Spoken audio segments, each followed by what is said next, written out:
Hi hello welcome to అత్తాస్ 90s kitchen. ఈరోజు మేము గ్యారెప్పాలు చేసామండి పిల్లల కోసం. పిల్లలకు ఈజీగా తినేలా మా అత్తయ్య గారి స్టైల్లో చేశారండి. సో ఇవి సేమ్ పాపడల్లానే అనిపిస్తున్నాయండి. నాకైతే సేమ్ పాపడల టేస్టే వచ్చిందండి. మీరు కూడా నచ్చినట్లయితే ట్రై చేయండి. మా అత్తయ్య గారి స్టైల్లో ఏమేమి పదార్థాలు యూజ్ చేశారో ఈ వీడియోలో మీకు చూపిస్తానండి క్లియర్గా. మా అత్తయ్య గారు ఈజీగా చాలా ఫాస్ట్గా ఏ మిషన్ సహాయం లేకుండా చాలా ఫాస్ట్గా చేసేసారండి. సో ఎండాకాలం గారెప్పలు అనేవి గట్టిగా అవుతాయి, కానీ అలా అవ్వకుండా మా అత్తయ్య గారు చేశారండి. దీంట్లో కావాల్సిన పదార్థాలు ఏంటో చూసేయండి.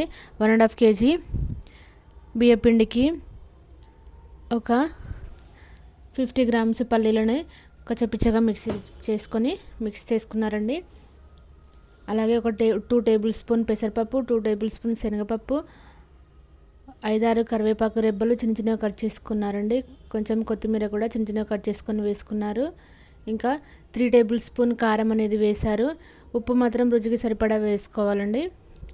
మనం ఎంత ఉప్పు కావాలంటే అంత ఉప్పు వేసుకోవాలండి. కారం కూడా మేము చిన్నపిల్లల కోసం అని చేసాం కాబట్టి, చిన్నపిల్లలు ఎక్కువ కారం తినరు కాబట్టి మేము కొంచెం కారం వేసుకున్నామండి. మీకు ఎక్కువ స్పైసీ కావాలంటే మీరు ఇంకా కొంచెం యాడ్ చేసుకోవచ్చు. సో ఇందులో ఇంకా మెయిన్గా పాపడల్లా వచ్చాయని చెప్పాను కదండి. పాపడల్లా రావాలంటే ఏం కలుపుతారంటే మా అత్తయ్య గారు మీగడ అనేది మిక్స్ చేస్తారండి. చూడండి, ఒక 50 grams మీగడ అయితే తీసుకున్నారు. నేను ఈ మీగడ నెయ్యి కోసమని పాలల్లో తీస్తానండి. తీసి దాన్ని పక్కన పెట్టుకుంటాను. సో అది మా అత్తయ్య ఎప్పుడైనా చిన్న చిన్న స్నాక్స్ కానీ ఇలా ఏమైనా అప్పాలు కానీ చెకోడీ కానీ చేసినప్పుడు దానిలో మిక్స్ చేస్తారు. సో అది చాలా గుల్లగా క్రిస్పీగా పాపడల్లా వస్తాయండి. చిన్నపిల్లలు ఈజీగా తినేలా ఇవి ఉంటాయి. సో కావాలంటే మీకు నచ్చినట్లయితే మీరు కూడా ట్రై చేసుకోవచ్చండి.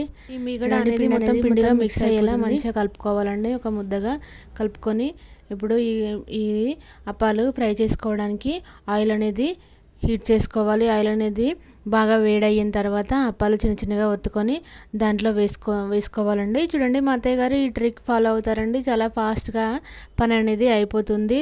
మిషన్ సహాయం లేకుండా కింద కూర్చొని ఇంత నెమ్మదిగా చేసుకోవాల్సిన పని లేదండి. ఫాస్ట్గా అయిపోతాయి. ఏ వాయికి ఆ వాయి తీసేస్తారు మా అత్తయ్య గారు. ఈ ఒక వాయికి సరిపడా ఒకేసారి ఒత్తేస్తారు. టైం అనేది చాలా సేవ్ అవుతుందండి. సో ఇవి బాగా నూనె అనేది వేడెక్కిన తర్వాత దాంట్లో వేసి లైట్ బ్రౌన్ కలర్ వచ్చేంత వరకు వాటిని వేపుకోవాలండి.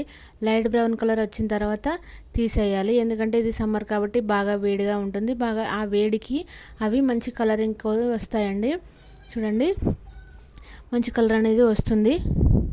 సో మీరు లైట్ బ్రౌన్ కలర్ వచ్చిన తర్వాత తీసేస్తే బెటర్. ఎందుకంటే ఇది సమ్మర్ కాబట్టి హీట్కి బాగా కలర్ అనేది చేంజ్ అవుతుంది. చూడండి, మేము ఇలా లైట్ బ్రౌన్ కలర్ రాగానే తీసేసామండి. సో మంచి కలర్ అయితే వచ్చింది. గారెప్పలు అనేవి చాలా పాపడల్లాగా అనిపిస్తున్నాయండి నాకు. ఆలూ చిప్స్ తింటే ఎలా ఉంటుందో సేమ్ అదే టేస్ట్ వచ్చిందండి. వీడియో కనుక మీకు నచ్చినట్లయితే మీరు కూడా ట్రై చేసి చూడండి. మీగడ అనేది మెయిన్ ఇంపార్టెంట్ అండి ఈ గారెప్పలకి. Thank you for watching. Video కనుక నచ్చినట్లయితే లైక్ చేసి సబ్స్క్రైబ్ చేసుకోండి. చూడండి, క్రిస్పీ గారెప్పలు అయితే రెడీ అండి. చిన్నపిల్లలు చాలా ఇష్టంగా తింటారండి. ఇవి ఒక 2 daysలో అయిపోతాయండి మా ఇంట్లో. అంత బాగా నచ్చుతాయి మా వాళ్ళకి.